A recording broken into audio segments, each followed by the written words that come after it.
भजन में बहुत लगता था, पहले बहुत आनंद आता था।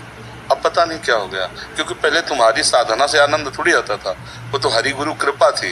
अब तुम संभल कर खड़े हो और परिपक्व बनो, तो अब लड़ना पड़ेगा, अब संघर्ष करना पड़ेगा, समझ रहे?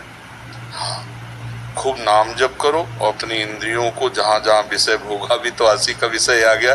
आप कहते इंद्री के विषय भोगों में हमारी रति ही नहीं।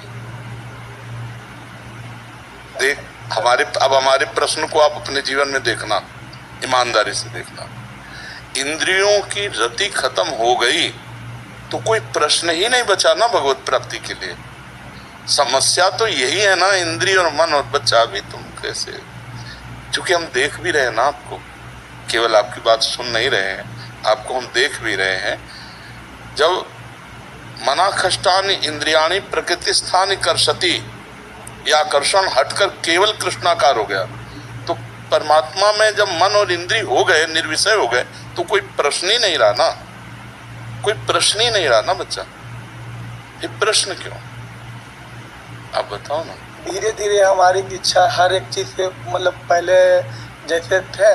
देखो बच्चा, धीरे धीरे हटना और इकट्ठे कूद जाना दोनों बराबर होती है।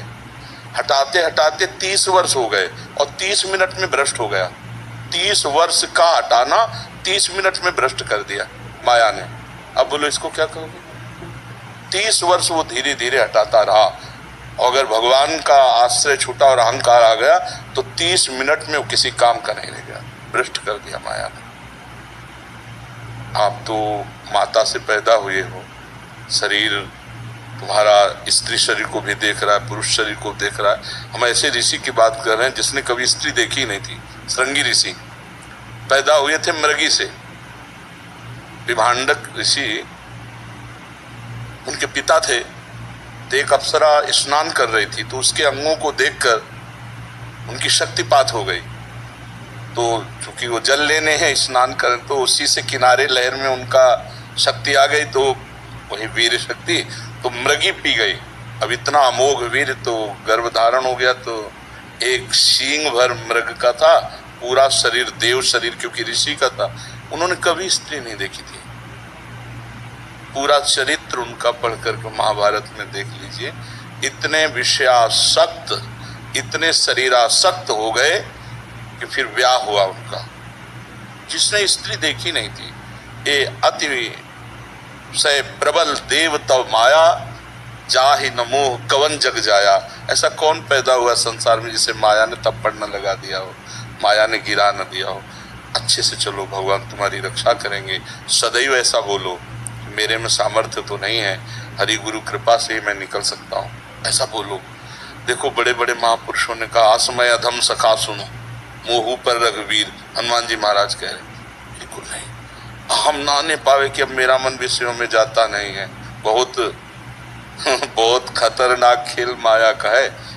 जो निर्विषय हो गए, नारद जी भगवान के अवतार हैं, वो भी आसक्त इतने हुए कि अगर उनको दुल्हन नहीं दी हरि ने, तो हरि को साप दे दिया सामने। तो इसलिए बच्चा, हम तुम तो प्रकृति के आकर्षण में अभी हैं, और नारद जी तो प्रकृति पर विजय प्राप्त किए हुए महात्मा है। तो ऐसा बोला करो कि प्रयासरत हैं गुरुजनों की कृपा से। हाँ, प्रयासरत है, हमारा मन क्या विषयी ही है, इंद्रियां विषयी है, पर गुरुजनों की कृपा से प्रयासरत है, पार हो जाएंगे। जब गुरुजनों की कृपा है तो पार हो जाएगा, ऐसा बात। वो जो बोले अंतःकरण जो विचार आती है, तो वो भी विचार भगवान की चाह से ही आती है। 2 प्रकार की बुद्धि होती है। भगवान की चाह की विचारधारा तो सिद्ध पुरुष में होती है, साधक में 2 प्रकार की बुद्धि होती है, एक कुमति एक सुमति। कुमति सुमति सबके उर राही, नाथ पुराण निगम अस कहीं। जहाँ सुमति तहाँ संपत्ति नाना, जहाँ कुमति तहाँ विपत्ति निदाना। गंदे विचार कुमति पेश करती है, अच्छे विचार सुमति पेश करती है। शुभ और अशुभ दोनों से परे भगवदानंद का विचार ये भगवान की तरफ से आता है। भगवान की तरफ से विचार तब आता है जब जीव अपने अहंकार को भगवान के चरणों में समर्पित कर देता है। समझ पा रहे हो? मयूर